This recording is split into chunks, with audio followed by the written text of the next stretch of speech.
나를 위한 삶이 아니라 누군가를 위해서 살아주는 것으로 나의 보신, 나를 지키는 삶. 이 속에 괴로움이 있겠죠. 이제 한 3년의 시간이 흘렀어요. 감나무 한 120주를 심었어요. 곶감을 만들어서 생활비를 보내려고. 나가봤더니 3년 만에 감나무에 감이 한 평균 3개씩 달려있더라고요. 보낼 방법이 없는 거예요. 그래서 선생님이 책을 쓰라 그래서 책을 썼는데 그게 수백의 길을 묻다예요. 선생님이 달라질 거라고 삶이. 그런데 하나도 안 달라지는 거예요. 두려움이라고 하는 건 그런 거였어. 애가 걷는 거하고 같은 거야. 그게 생명의 충동이고 본능이다. 이것을 따라가기만 하면 된다. 그러면 신이 화답하는 거예요. 왜 이러는 거야 나한테? 라고 하는 심지어 분노까지 있었어요. 고통이라고 하는 이름으로 찾아오는 스승과 온전히 마주하고 나면 삶은 한 차원 깊어지고 도약하는 것 같아요. 바보 같은 질문을 해요, 제가. 애를 왜 낳았어요? 뭐 고단하잖아. 애 때문에 죽었잖아. 그게 삶이야. 아, 마이크 꺼졌네.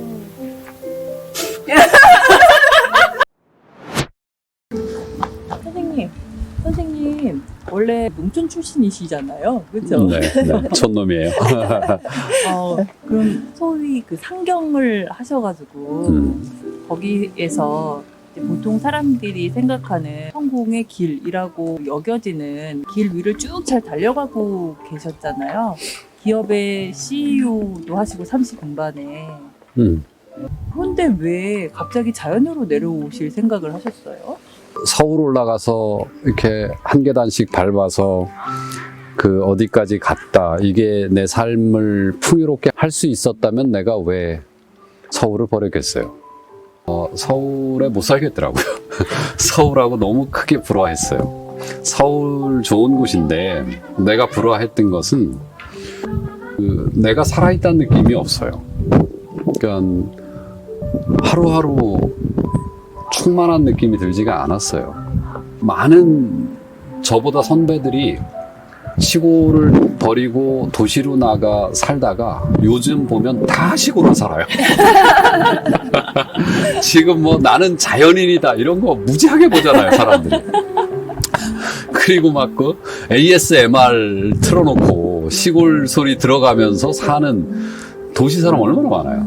근데 나 일찌감치 자각한 거죠. 네, 그래서 서울에 더 살다가는 내 영혼이 다 고갈되겠구나 라는 자각이 어느 날 온 거죠.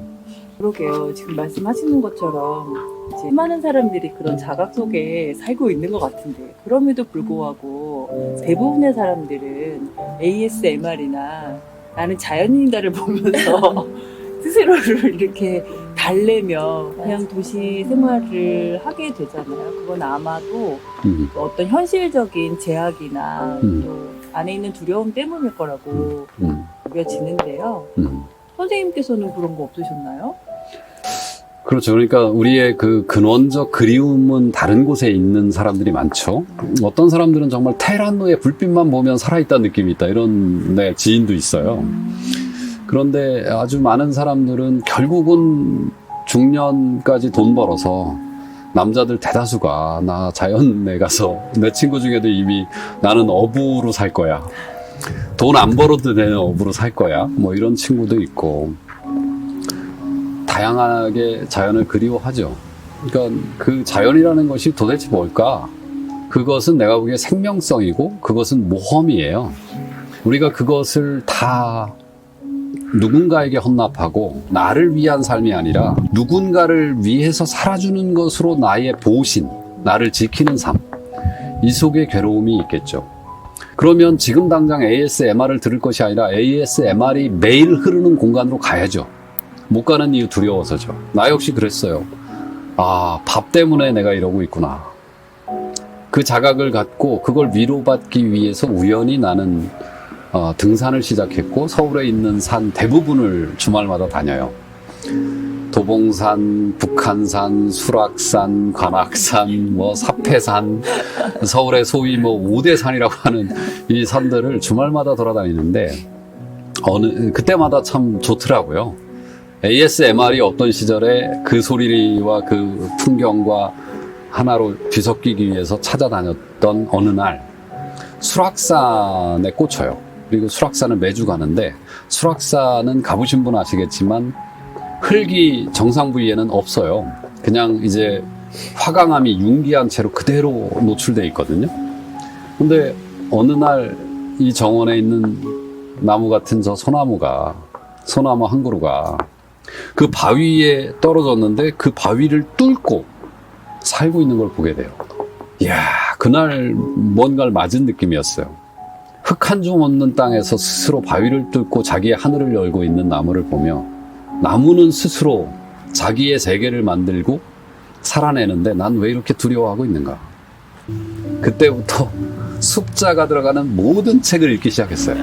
그냥 스펀지가 물을 흡수하는 느낌으로 한 3년 독학을 하는데 숲에 관한 그 통찰들이 내 안으로 들어오죠. 그러다가 우연히 또 단순한 나는 좀 더 체계적으로 공부하려면 숲을 찾아봐야겠다. 이래서 숲하고 검색을 해요, 네이버에. 딱 거기에 숲 연구소라고 하는 데가 나오더라고요. 그래서 숲 연구소에 가서 공부를 제가 스승을 만나 하게 되죠. 이제 더 확신을 갖게 돼요. 아, 숲에 들어가 살아야겠다. 내가 여전히 두려움을 가지고 있었어요. 그래서 이 두려움에 관한 스승을 만나게 되죠. 그게 구본영 선생님이에요. 네이버에 꿈을 잃어버린 내가 이렇게 헤매고 있구나. 꿈을 어떻게 하면 실현해 나갈 수 있나? 진짜 꿈을. 그래서 꿈하고 검색했죠. 그랬더니 꿈, 나를 찾아 떠나는 여행, 구본영 변화교육연구소 이렇게 나오더라고요. 그리고 선생님을 만나 당신이 두려움을 어떻게 다뤘는가를 알게 되고, 그리고 결심해요. 가야지. 그리고 숲에 들어가 숲이 학교구나. 숲학교 하나 세우고 꿈이 사그라들어 가고 있는 사람들에게 생명성, 꿈을 회복하게 하는 일을 도우며 살아야겠다라는 결심을 하게 된 거고, 그래서 서울의 재산을 처분하고 내려오게 된 거죠. 그게 언제? 벌써 한 15년 넘었죠. 2012년, 13년부터 제가 숲에 관한 공부를 시작했고, 홀로. 한 15년쯤에 확신을 갖고, 15년부터 한 2년 동안 숲을 체계적으로 공부했으니까. 2005년? 2005년. 예. 아이고, 뭐 세월 가는 줄 모르는구만. 아, 네. 그럼 벌써 그 여정이 10년도 훌쩍 넘어서 20년을 향해 가고 있는 거잖아요. 그러네요. 짧지 않은 시간인데, 그 시간, 이제 그 모험의 길 위에 계시면서, 아, 나 괜히 왔네. 라고, 나는 후회가 되셨던 경우 있으신가요? 네, 뭐 기억나는 게 한 2개 정도의 그 어떤 임팩 있는 순간이 있는데, 하나는 그 세상을 떠나신 나의 스승께서 살아계실 때 구본영 선생님께 네, 이렇게 문자를 보낸 적이 있어요. 선생님도 두려운 날 있으신가요? 짧은 문자였어요.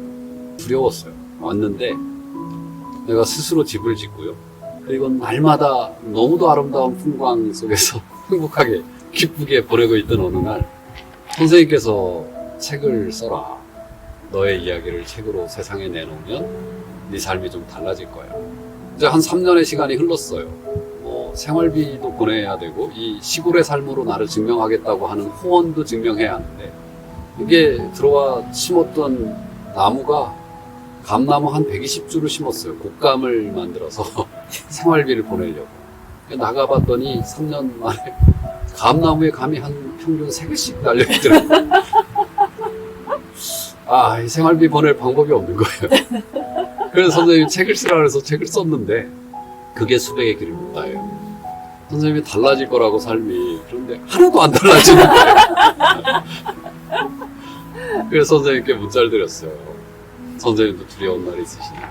선생님이 아주 정말 짧은 문자를 즉시 보내오셨어요. 나는 날마다 두렵다.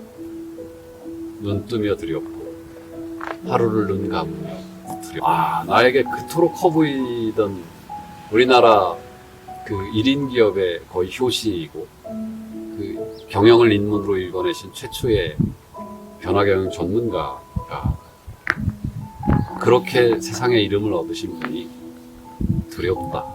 아, 인생이 두려운 거구나 하는 걸 그날 알았어요. 그리고 내가 더 깊은 통찰로 이어지게 돼요. 그게 어느 날 아이들이 걸음마를 처음 시작할 때 두려움이 얼마나 클까? 라는 것을 생각하게 돼요. 뒤집기 하나가 얼마나 어려워요. 뒤집다가 네 발로 기다가 그리고 마침내 호모 에렉투스, 직립보행하는 인간을 증명하잖아요. 근데 애들이 넘어지는 걸 두려워하지 않잖아요. 충동이, 걷고 싶은 충동이 강해서 넘어져도 앙 하고 울다가 또 걷잖아요.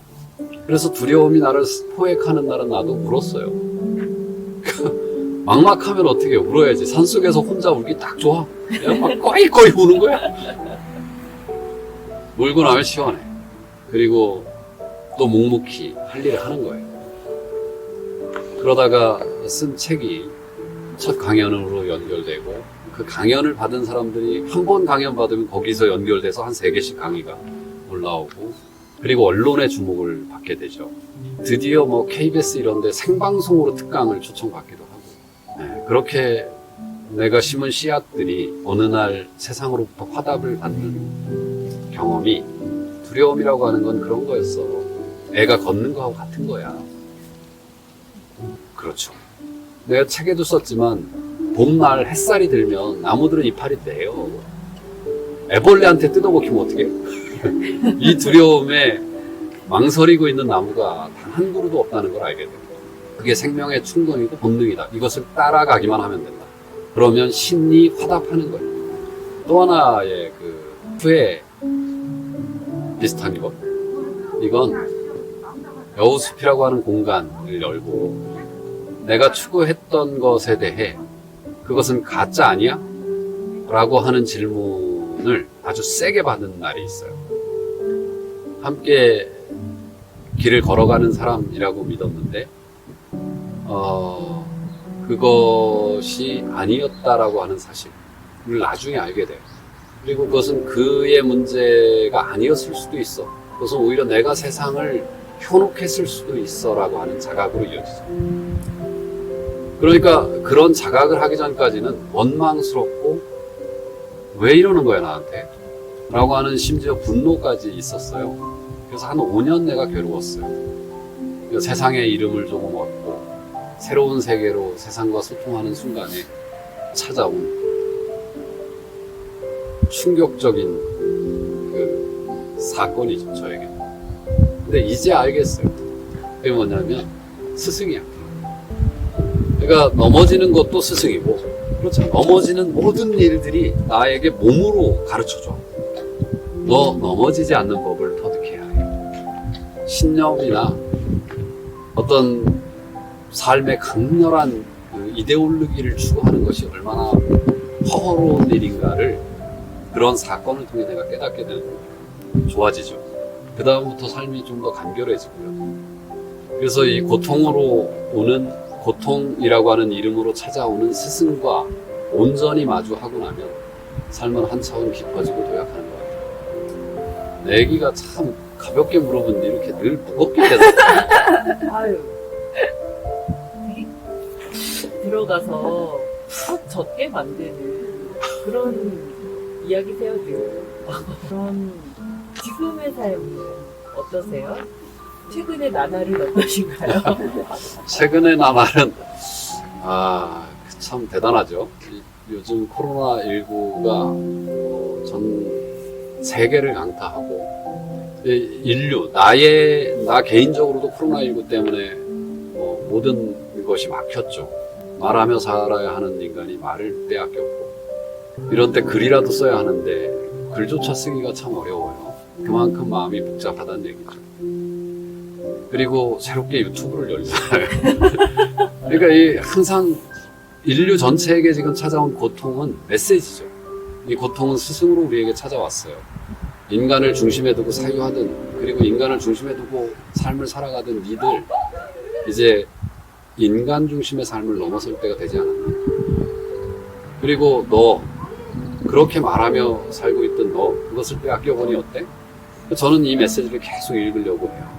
그렇게 시간을 보내고 있고 그래서 이 유튜브를 통해서 많은 대중들에게 내 이야기를 해나갈 수 있는 어떤 장 하나를 열어보자 라고 하는 생각을 하게 된 것도 뭐 삶의 실존적 고통에서 시작된 거고 되게 즐거워요. 뭐 또 이렇게 이 어려운 때에 나를 연민하여 여러분이 함께 찾아와서 이 눈 내리는 날에 이런 추억도 만들고 좋네요.